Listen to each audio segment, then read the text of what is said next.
The following is a special presentation on CW7 Arizona.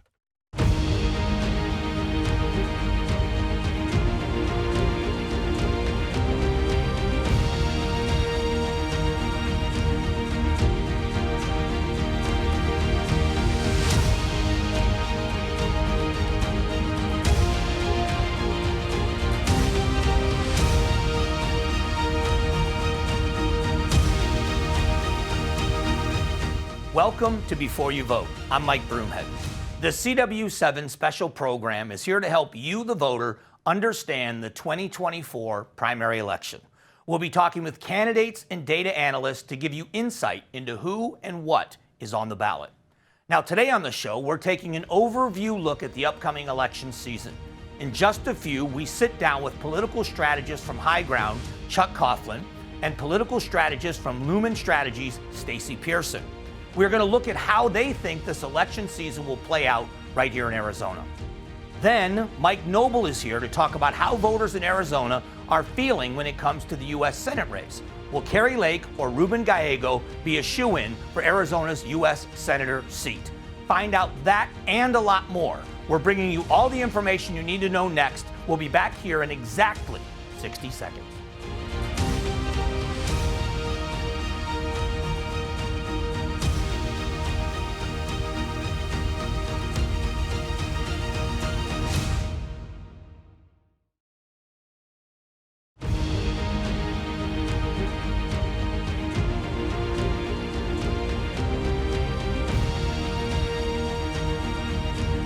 All right, welcome back to Before You Vote. Joining us now from HighGround is Chuck Coughlin and Stacy Pearson from Lumen. Let's talk about this election cycle.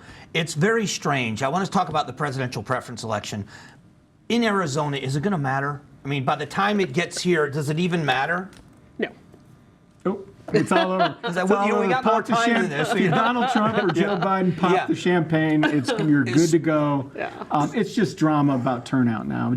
And all of us will nerd out Measure about enthusiasm. who's right. So what's interesting about this, for me, at least in this election cycle, is the huge spike we've seen in independent voters, or at least party non-declared. Because I think that demographic is going to have to be chased by both sides.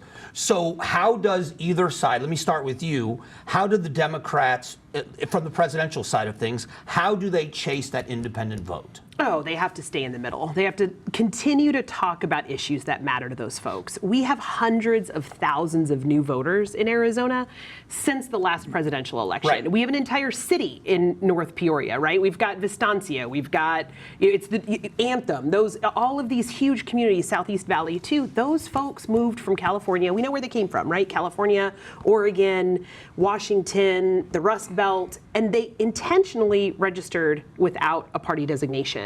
And so that's a statement against the extremisms. So those folks are going to be the ones that decide the outcome of Arizona. So what do the Republicans do? How do they reach that middle? I just don't know how, Mike. With the narrative that dominates the Republican Party right now, which is that MAGA narrative, which is all about Trump and all about that, I mean, we know this. If you're not a Trump fan, you're not a Republican. I mean, they continue to practice the politics of subtraction, not addition. I mean, if they wanted to try and do it, I think Lake has been told to try by national Republican senatorial folks, try and reach out, try and be less MAGA, more, and what do people care about? People care about immigration. So they're going to continue to pound that immigration story. That's going to be a continuing narrative throughout this cycle. I'm really intrigued to see how the electorate digests that now that presumably at this juncture there's not been any movement in Washington. There was, I think, 70 U.S. senators passed a bill over to the House, which was a bipartisan bill, and they spit the bit on it. I don't know. I don't know how the electorate responds to that. That legislation didn't get a lot of public attention. It was sort of came and gone in a period of like a week. And so I don't know what people believed about it. I believed that it would have been the most significant immigration reform in my lifetime. And they said not good enough. And so I don't know who's going to get blamed. Does Joe Biden get blamed for letting in over 4 million people in his administration? or do the Republicans get blamed for not stopping it, for not trying to stop it? I don't know. And so let me go further in that question. We're going to have something unique here. We have got now 4 years of a Trump resume and all the baggage that comes with Donald Trump. And by the time November comes, we're going to have almost 4 years of Joe Biden and any baggage that comes along with him. So they're going to have 2 presidential resumes to look at. How do the voters in Arizona look at those resumes differently? We're talking Republican, Democrat, right. But let's talk about that middle group. Yeah. Economy, border, the things that matter most. How do they digest that? Well, in Arizona, they're going to look at their property values. They're going to look at whether or not their kids have jobs, whether or not college is affordable, whether or not the kitchen table issues are trending their direction. And even though in surveys, folks say that they're miserable about the economy, they're extraordinarily unhappy about crime, they still say their own neighborhood's safe and they're doing all right, their 401k is okay. So we're going to see folks look at what their balances in their checking account and make a decision not on the 4 years, but on the last 4 days. And so do you think let's pick the issues. When it comes to the border issue, is Trump, does he benefit in the border conversation more than Biden? And in the economy conversation, does Biden win on that conversation over Trump? I don't know. I mean, this is the quandary that we're in, and how do those undecided voters play? Right. How do those people react? So then, to if you're that? not sure, then what is it that is going to decide that for them? What do you think is when they're thinking? What are they going to have to see to give the nod to either one of them? I think it comes down to a progress report. Where do we feel the country's at? So let's presume we're now 2 or 3 months more into this administration. There's going to be an interest rate cut. I predict that. Right. The economy is going to be moving. The stock market's going to be moving. Let's say they get a resolution to this government shutdown issue. Let's say that is digested and there's a solution there. I think all of those things begin to tell people that I don't love Biden. I don't like this administration, but he's safer than that other guy. But the only issue, then the question is, because if you look at the polling, Trump's winning Arizona right now. Do you I don't think, believe that. Okay. I don't either. All right. Okay. Yeah. All right. I guess that's where I should have started the question. Yeah. So then, why don't you believe it? I don't believe it because there's a trend. And you hit it at the top of this program. There's a trend line, watch the unaffiliated voters. Mm-hmm. They will be 28% of the electorate this fall. And to win a statewide election in Arizona, you need to do a couple things. You need to make sure that you're commanding at least 85% of your own party. Okay. So you have to be drawing that in. Currently, as you just alluded to, in some of these presidential preference primaries, we're not seeing that. We're seeing 40%, 30% of Republicans and never Trumpers. Okay. And so that's a problem for the president. And then the second problem is since 16, he won unaffiliated voters in 16. Since that time, not a single MAGA candidate has won a plurality of unaffiliated voters, which will make up 28% of the electorate this fall. And so the rule of thumb is you got to win them. So your question was super on the spot. Yeah. What do you do to go get those people? Or do you just make it so ugly that nobody wants to show up? I mean, I'm fascinated by this thought. All right. Could this be the first presidential cycle where there's an undercount on the presidential ballot? Okay, so then last question, one-word answer. Who wins Arizona? Biden. Biden. Okay, you heard it here. They say Biden is going to win it. We're going to play back the tape in November and see if they're right or wrong. You got to buy us something if we're right. Okay, and I'll buy deal. you something Fair if enough, you're right. fair enough. Because you didn't hear my prediction, but that's the prediction. All right, listen, we'll be back here in just a minute on Before You Vote. Coming up, will Kari Lake or Ruben Gallego be our next United States Senator? We're getting the details. Plus, later in the show, Chuck Coughlin and Stacy Pearson are back to finish our discussion about the upcoming election season. This is Before You Vote.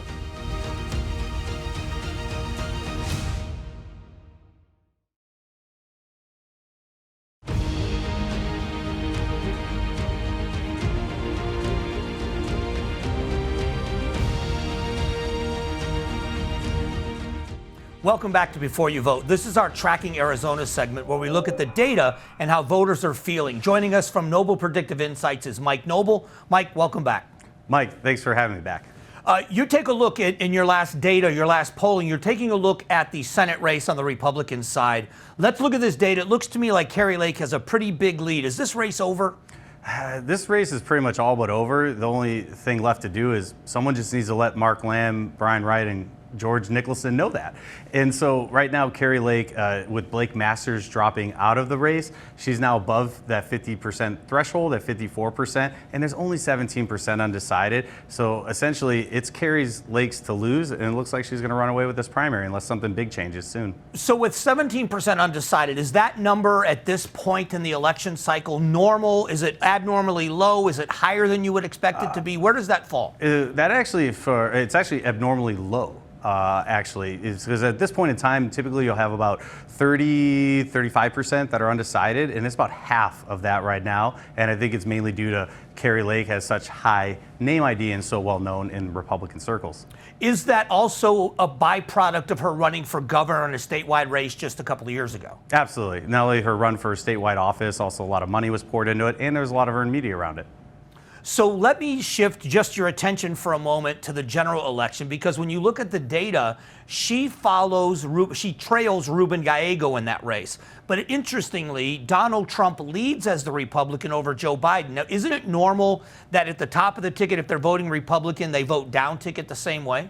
You're right, and historically that has been the trends that we have seen in politics, top of the ticket, especially with U.S. Senate. U.S. Senate is typically the closest aligned with presidential numbers. However, in this kind of new age of politics, the game has changed, and you can see it right here where voters are making that differentiation between Donald Trump and Kari Lake, even though they're members of the same party.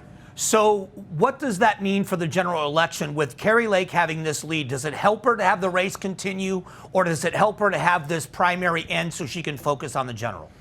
It will help her to get this primary done and finished with sooner rather than later, because for her, Kari Lake is very strong in the primary. Like, her primary is where she is strongest. The thing is, though, where she needs to kind of get some improvement or make some gains is among the general electorate, those all-important independent voters. Like, as you can see on the data right there, is that Ruben's got an 18-point edge over Lake among the all-important independent voters. So the sooner she can put this primary behind her and start focusing on the general electorate, she'll be in a much better position. Mike, as always, I appreciate your information. This is great data, and we look forward to talking to you again soon. Thanks for having me. All right, that is our Tracking Arizona segment. We'll be back here on Before You Vote. Stick around. Coming up, will Arizona be voting blue or red this election season? We're finishing up our discussion with Chuck Coughlin and Stacy Pearson next. This is Before You Vote.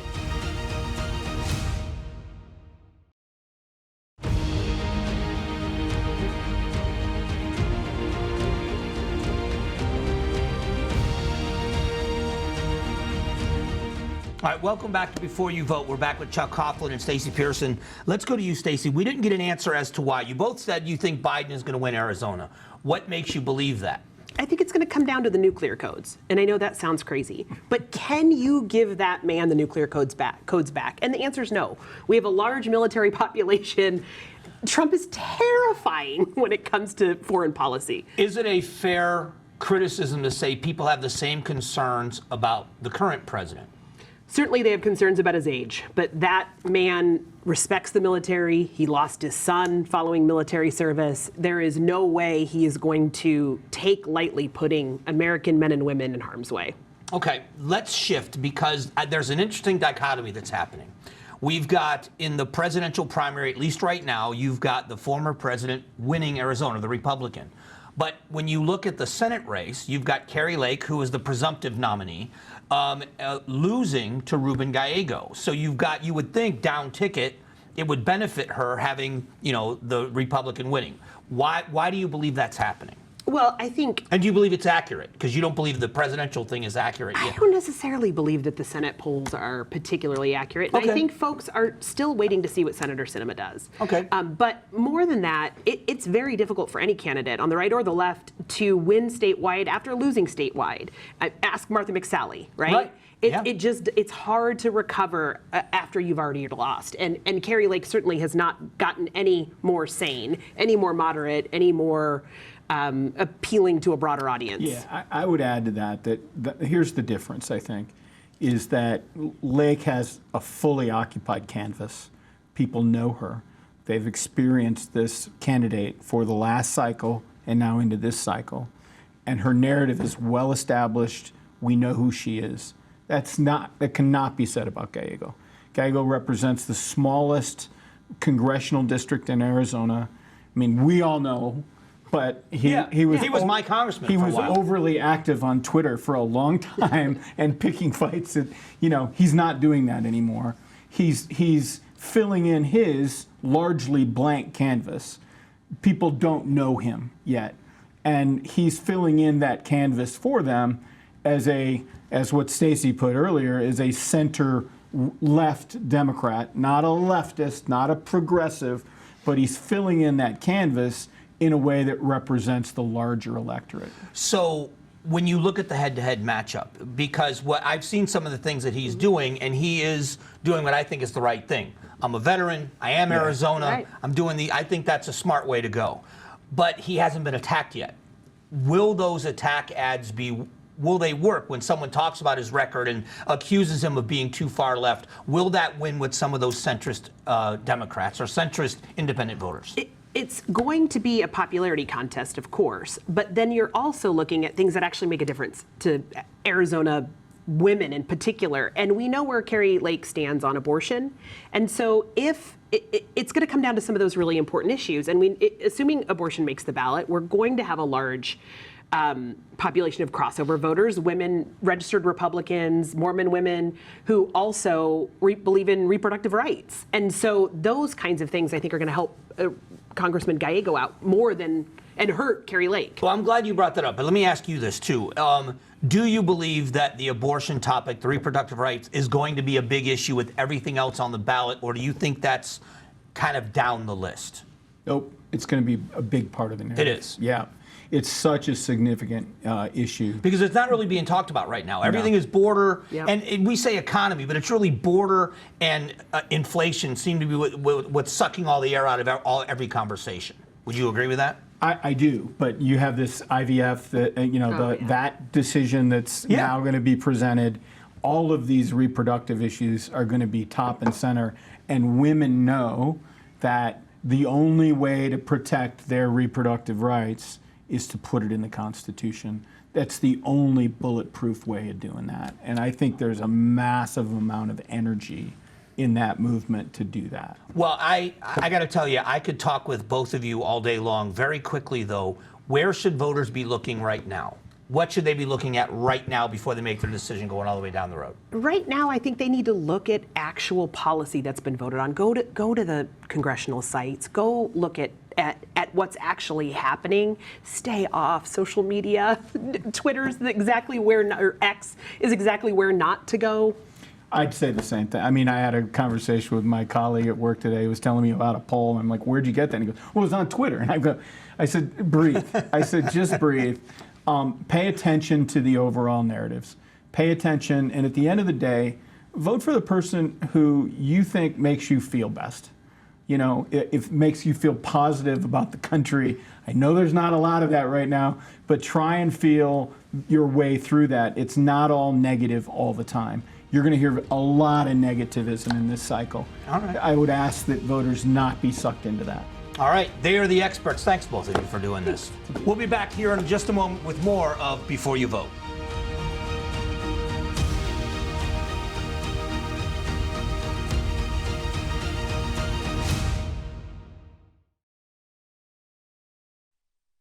Welcome back to Before You Vote.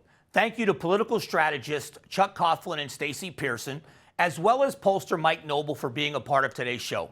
Remember, if you miss an interview or want to rewatch any of them, head over to aztv.com/vote. And as a reminder, the presidential preference election is on March 19th. Remember to send in your ballot by March 12th. Have a great Sunday. Please join us next week right here on Before You Vote. To help you this election season, head over to cw7arizona.com, check out your voter status, register to vote, as well as all other voter resources.